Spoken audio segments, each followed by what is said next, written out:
Hello, my name is Jose Ortiz. I'm here representing 417 HEMA and Esgrima, Antigua, Histórica, Puerto Rico. We are recording from the Frisco room at the library station, Springfield, Missouri. And well,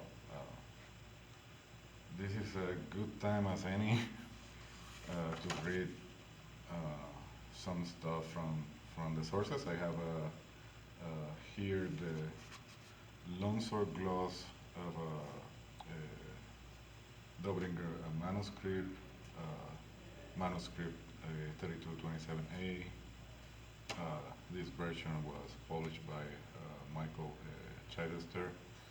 And pretty much all of the material is available for free on the Lichtenauer website, an affiliate of the HEMA Alliance, educational organization which promotes the historical European martial arts, and I have been affiliated for a long time. So I will start with a foreword on the text. It says, excuse my thick accent, English is not my first language.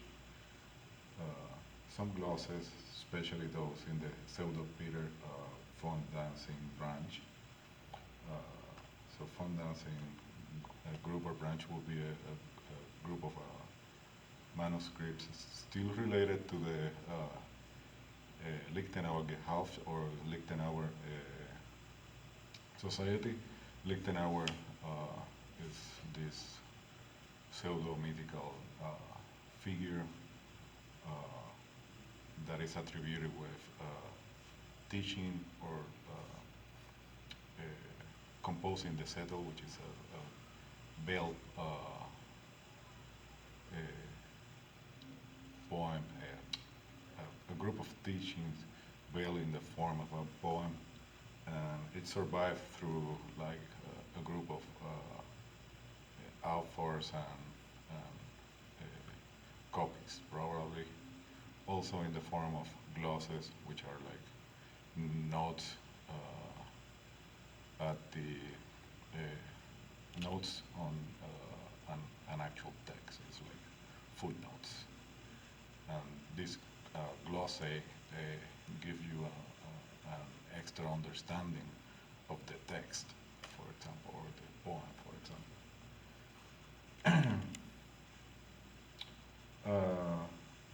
So some glosses, especially those in the Peter font dancing branch, clearly demarcate the text by which they mean Lichtenauer's recital, or the settle, and the gloss, which are the footnotes, by which they mean the commentary and interpretation of the recital.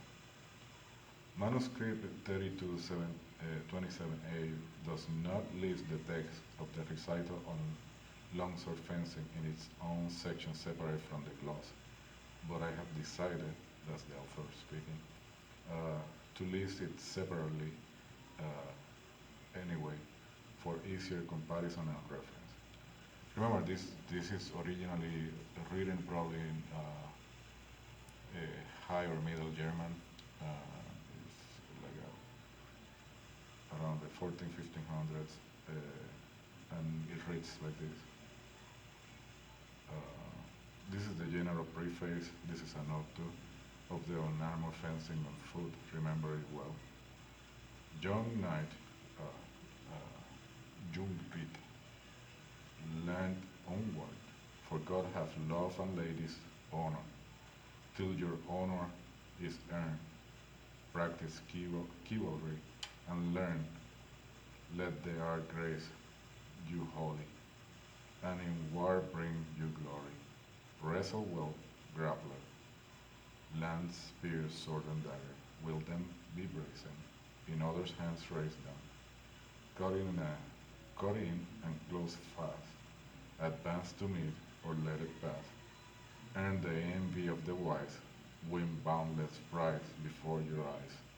Therefore here behold the way. Every yard is measured weight, and whatever you wish to do, shall stay the freedom of good reason.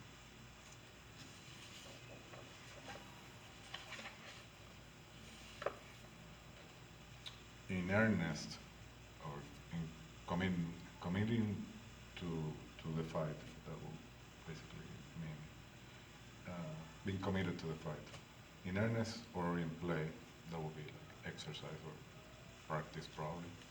Uh, have a joyous spirit, but in moderation, so that you may pay attention and perform with a good spirit whatever you shall do, and weep up against him, because a good spirit will force makes your resistance dauntless. Thereafter, conduct yourself so that you give no advantage with anything, avoiding prudence. Don't engage 4 or 6 with your overconfidence. Be modest. That is good for you. It's a bold man who dares to confront his equal, but it's not shameful to flee from 4 or 6 at hand. Good advice. This is the general teaching of the sword.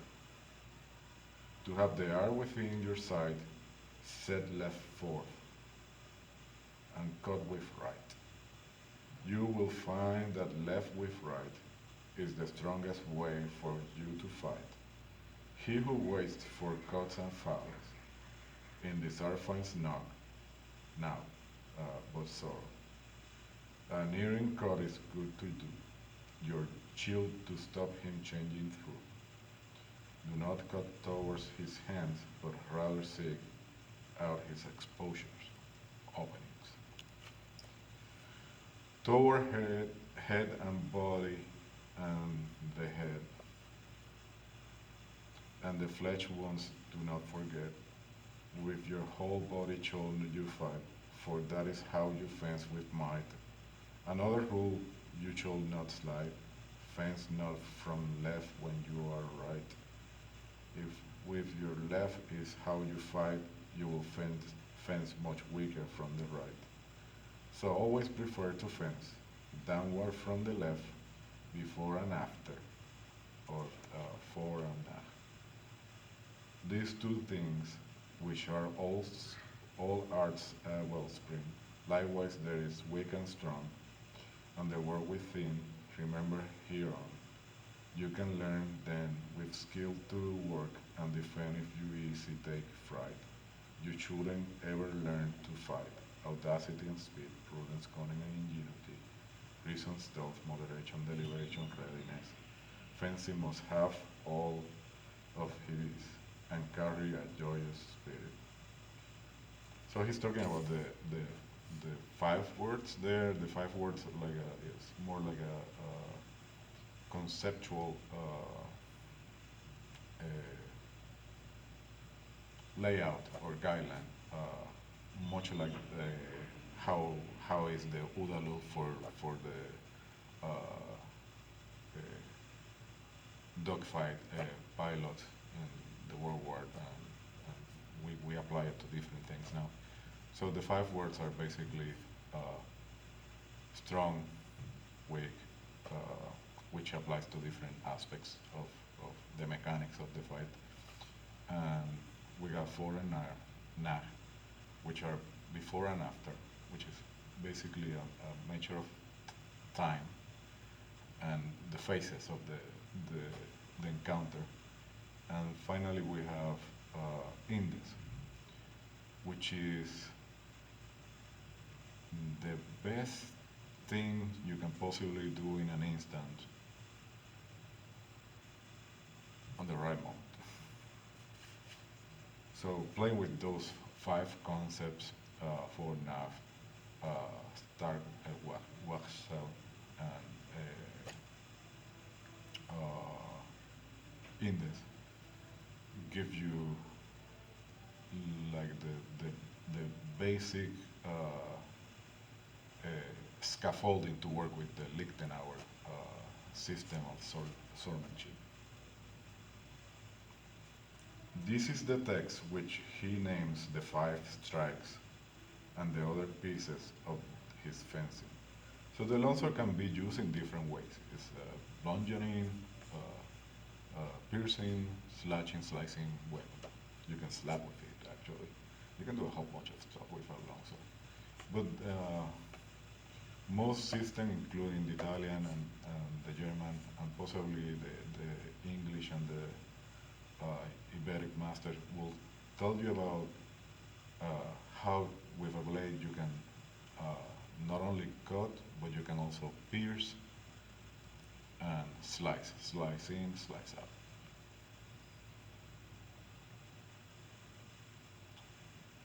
Again, this is the text in which the names of the five strikes and other pieces of his fencing. Learn five strikes. Fifth, Howen. To the guy from the right, Wrath strikes course thwarts. Has glancing with parts, while the full will parry. Pursue, overrun, stab and harry. Pull back and disengage. Run through press hands and slice away. So that's a pressing of the hand or hand the troche and then abschneiden or the slicing. Slicing. Slice with the edge of the blade can go in or out. Hang and wing to the exposures, below and above. Strike and catch, sweep and thrust, with a shove. This is about the wrathful cut, and this is one of the quintessential cut. It's like a forceful cut from your strong side. It comes from above, and it's meant to hew whatever it gets in its way. It's called somehow. It's called different things depending on the language and the period, but it's basically that. A cut from above. Who cut from above in any way, the wrathful God's point keeps him at bay. If he sees and fends you off, be fearless, take it off above. Wind and thrust, if he holds strong sword. So he keeps repeating this concept of wind. And wind is similar in some respect to the volte de la espada from somewhat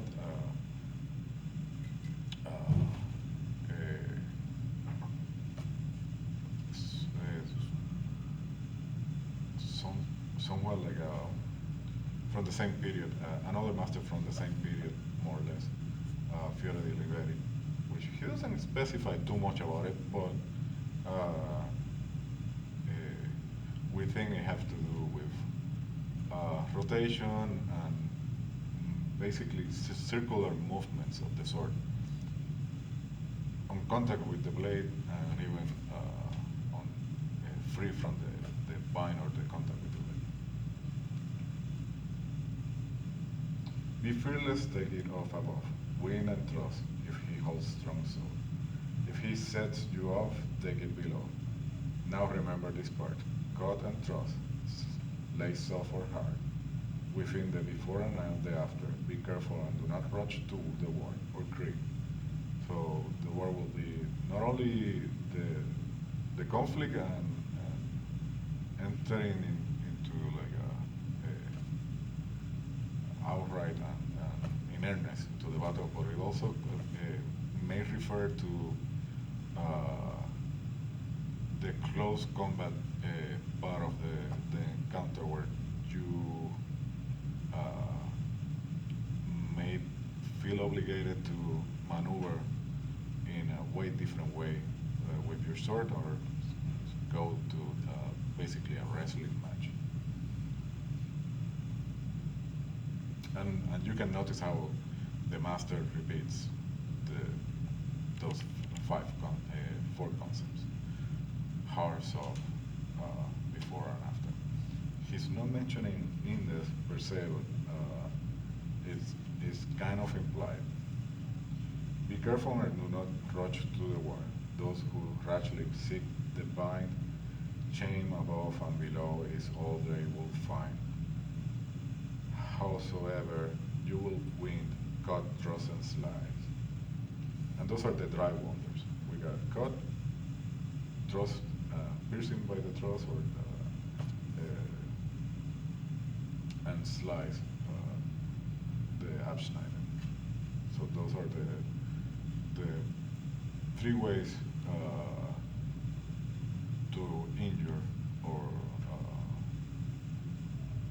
use efficiently your blade. Um, at some point, well, we also understand that if there is those winding motions can be on every opening, and they go at least in two different ways.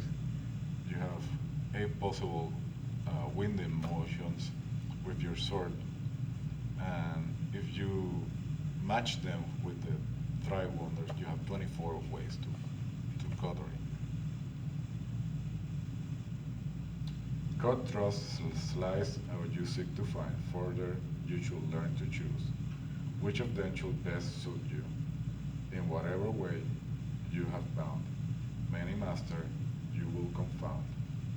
Do not cut towards his sword, but rather seek his exposures, the openings. Toward his head, toward his body. If you wish to remain unharmed, whether you hit or you miss, always target his exposures. In every lesson, turn your point against his exposures, threaten the opponent. Whoever swings around wildly, he will often be chained severely, meaning it's an ergonomic art. You don't want to go going around big, obvious motions all the time. You want to be more elegant and, save energy, which translates in not always the strongest hit, but the fastest one and the most efficient one. Turn your point against his exposures. Whoever swings around wildly, he will often be chained severely toward the nearest exposure, cut and thrust with suddenness, and also step always towards your right side with it, so you may begin fencing or wrestling with advantage. So you want like a good stance, good structure. Uh, you don't want to be on your heels, for example, or crossing your legs, where you can be like going forcefully to the floor or into a bad position or unbalanced position. This is about the four exposures. Four exposures to know, or four beer blossing, bloss being the singular. To truly guide your blow without fear or doubt for what he will bring about, how to break the four exposures. Redeem yourselves by taking four exposures by their breakings. To above, you redouble, or double, duplicating. Transmute or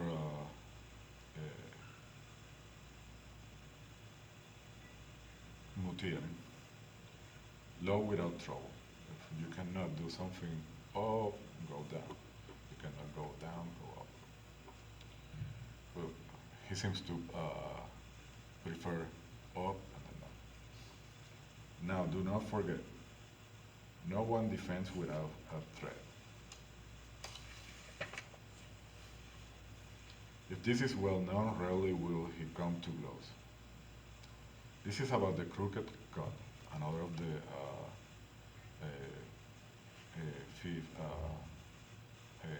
Meister cuts, or Meisterhauen. Throw the curve and don't be slow. Onto his hands your point shall go. So the point or the foible of the sword, which is like the sweet spot for cutting, is going towards the hands. No hands, no grip, no grips, no wielding sword. Cut the curve to the flat, weaken master with that. When it clutches above, step off. That I will love. Cut short and curve not. So cut short may uh, prefer to uh, cut in a lesser arc, or can be speaking of using the short edge, which is the edge that looks at you when you're like on a guard position, for example. Cut short and curve not. If the changing through is sought, curve who did distress you. Confuse, bind, and press him. Give him no way to know where he's safe from your blow. The avoidance. Avoid and mislead. Then he'll lower you, please. The inverter equips you to run through and grip. 2. Take the elbow to bring him off balance and spring. Avoid twice. If you touch, make a slice. Double it and on it goes. Step in the left on don't be slow. Because all fencing will by right have speed and also audacity, prudence, cunning, and ingenuity. My bad. This is about the crosswise card. Uh, what comes from the sky, the cross takes in its stride. Cut across with the strong, and be sure to work on. To the plow drives across, yoke it hard off the ox. Take a lead and cross well, and his head is imperial. This is about the glancing cut. The glancer disrupts what the buffalo cuts or thrusts. The glancer endangers whoever threatens the changer. If he looks short to you, defeat him by changing through. To the point glance goes, take his neck boldly so. Glance up high instead to endanger his hands and head. Glance to the right if you want to fence well. The glancing correct price if it doesn't come too lazily.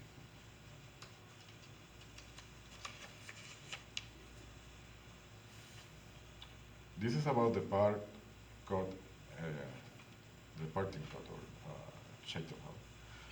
Strike from your part and threaten his face with art. When it turns, it will set on his chest with great threat. What the partner brings forth, the crown drives it off. So slide through the crown, and he breaks it well down. Press the sweeping attacks with a slice and pull back. The part cut I prize, if I doesn't come too lazily. This is about the 4 layers, etc. Lying 4 layers, or positions, or hute, lager. People keep pronouncing the liger. No, it's not liger, it's lager probably. Lying in 4 layers, and the others 4 swear. Ox and plow, and the full 2, that's the third one. So you get ox, plow, and full. And the day Fomtag should not be unknown to you. So those are like 4 different guards or notes of movement for you like typically move to. It's like chambers when we talk about like karate or taekwondo. And they usually protect strongly one of the 4 quarters. You have 2 quarters on upper side, 2 on the lower part of your body, and they're divided into left and right, length and right. So you got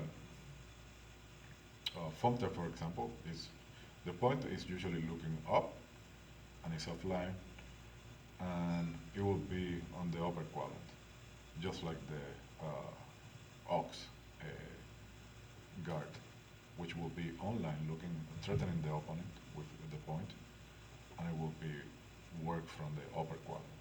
Lower quadrants will be your fluke, which is online, is threatening the opponent, and by that I mean with the point in the direction, general direction of the opponent, and we have, and it protects one of the sides of the lower quadrants, and we got Albert, which can be like kind of neutral, but it can be also placed on either side, but it's offline. Uh, these four guards is just like a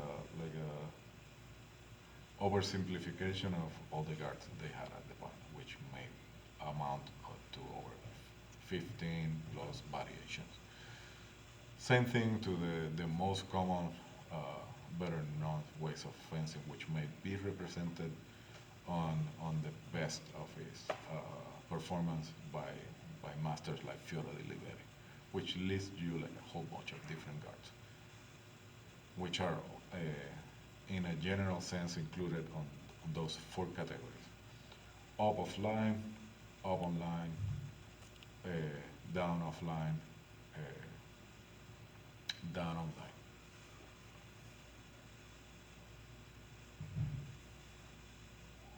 The fool always counters what the man cuts or thrusts, with hanging sweeps, pursuits, and simultaneously parries. And the fool, in a very similar way, we see the same uh, advice from the Italian masters when they do like a chingara, dentro de chingaro, or like a manzana porta di ferro. This is about the four parries, etc., etc. The four parries are four. They leave layers well stored. Of parring beware, you should not be caught there. If parring befalls you, as it can happen to do here now, what I say, wrench off, slice away. Set up on the to four extents. Stay set on if you want to end. Many strikes you will hurt and harry if you fence with proper parries. Because when you parry, you come swiftly into the hangers. So the hangers are like variations of the four online, the two online guards. Ox for the upper quadrants, uh, fluke for the lower quadrants. Uh, this is about pursuit or chase, etc., etc. Learn the twofold pursuit and the guard to slide through the ways to lead outer double. From there work and struggle, and determine what he seeks, hard or soft. In these techniques, learn to feel with discipline. So we have the same, again, hard, soft, or strong and weak.